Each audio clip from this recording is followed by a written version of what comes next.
अजय आलोक, पहले राजीव रंजन की इस बात पर जवाब दीजिए। वो कह रहे हैं 200 सवा 200 आते आते बीजेपी हाफ जाएगी इस बार 2024 में। और अमित शाह ने जो बड़े बड़े दावे किए वो बड़बोलापन है। अजय आलोक, राजीव जी से आप क्या उम्मीद करते हैं कि ये बीजेपी को 400 प्लस सीट देंगे? राजीव जी बिल्कुल एंटाइटल्ड है अपनी बात कहने के लिए, और विपक्ष में है तो बिल्कुल 200 सवा 200 क्यों? मैं राजीव जी के रहता तो मैं कहता कि 150 भी नहीं आएगी। राजीव जी ने तो 50-75 ज्यादा दे दिए भाई। सवाल आज दूसरे चीज का है। आप देखिए मानक, सवाल यह है बीबीसी की अगर हम लोग बात कर रहे हैं तो 2002 गुजरात दंगे होते हैं, आज 21 साल बीत गए।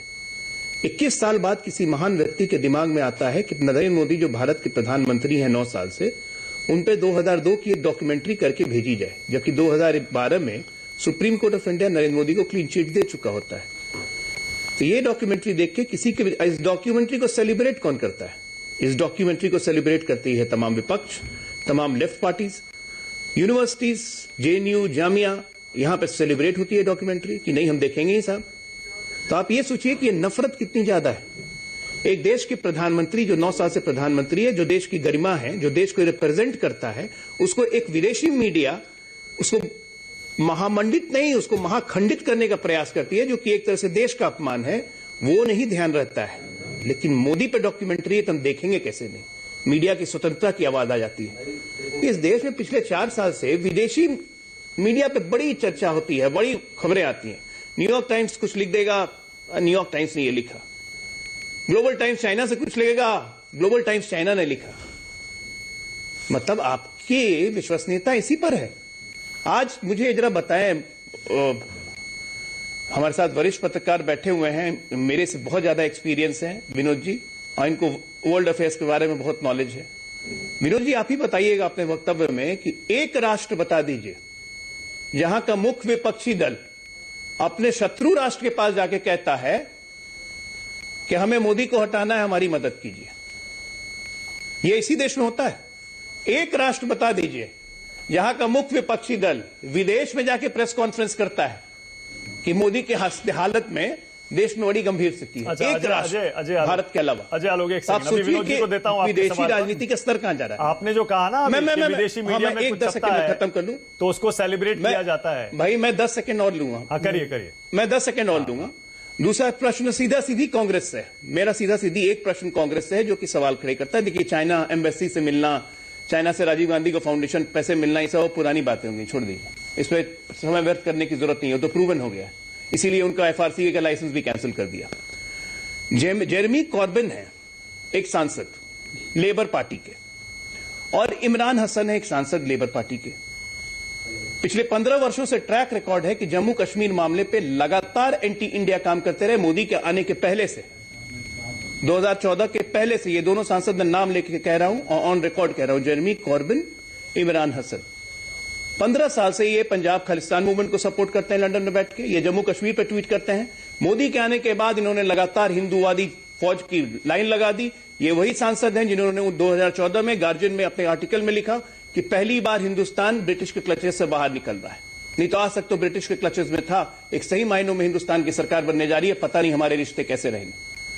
और ऐसे सांसदों के साथ जब सैम पिट्रोडा और राहुल गांधी फोटो खिंचवाते हैं, और राहुल गांधी और सैम पिट्रोडा ट्वीट करते हैं कि मेरे बहुत पुराने दोस्त हैं, तो क्यों ना विश्वसनीयता आपकी संदिग्ध मानी जाए? ये ऑन रिकॉर्ड है, सैम पिट्रोडा का ट्वीट भी ऑन रिकॉर्ड है, मैं अपने मन से नहीं कह रहा हूं।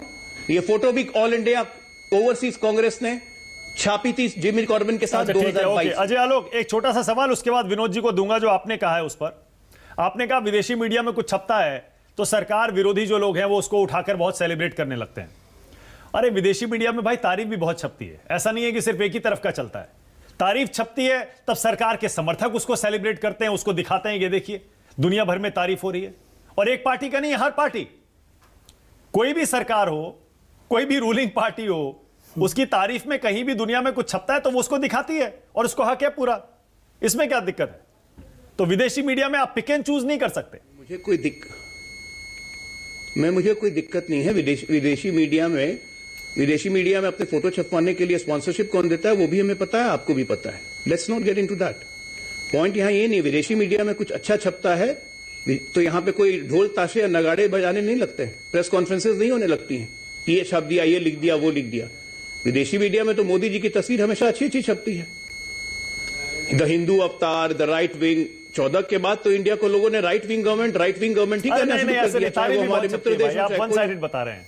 खूब तारीफ छपती है, दुनिया भर में तारीफ छपती है। अरे हमारी तारीफ बड़े कर रही बड़े है क्योंकि हम अखबारों में आगे छपती बढ़ रहे हैं भाई। हमारी तारीफ, एक मिनट, देश की तारीफ इसलिए हो रही है क्योंकि देश आगे बढ़ रहा है। प्रगति के मायने हर स्केल पे हम आगे बढ़ रहे रूलिंग हैं। पार्टी और इकोनॉमी गवर्नमेंट की हमारी बहुत आगे बढ़ रही है। तारीफें हुई कोरोना हैं। में सिर्फ इंडिया की भाई, बात नहीं है। कोरोना में 100 से ऊपर देशों को मानक, कोरोना में हमने 100 से ऊपर देशों को वैक्सीन दी, हमारी तारीफ कैसे नहीं करेंगे। लेकिन तारीफ के साथ स्टार्ट करते हैं the right wing government led by mister Narendra Modi. किसी भी न्यूज़पेपर में उठा के देख लीजिएगा, किसी भी न्यूज़पेपर में। तो ये राइट बीजेपी राइट विंग नहीं है क्या? आप ही बता दीजिए फिर। वो मान के बीजेपी राइट विंग नहीं है। अच्छा, आप बताइए। ये क्रिटिसिज्म है। एक मिनट, आप बात सुनिए, ये क्रिटिसिज्म है। अगर अपने देश के बारे में सोचना, नेशनलिज्म के बारे में सोचना राइट विंग है, तो मुझे लगता है इस देश के हर व्यक्ति को राइट विंग होना चाहिए। अरे पर बीजेपी तो कहती है हम राइट विंग है। नेता, उनके कार्यकर्ता सब गर्व से कहते हैं कि हाँ हम राइट विंग है। मेरी बात, मेरी प्रोस्पेक्टिव तो सुनिए। लेकिन जो मेरे देश का क्रिटिसिज्म करे, जो देश का एमपी, किसी अन्य देश का एमपी, जो मेरे देश के बारे में अच्छा नहीं सोचे और उसको हम अब लिखें कि ये मेरे बहुत पुराने मित्र हैं, तो इसे मैं लिबरल नहीं मानता हूं।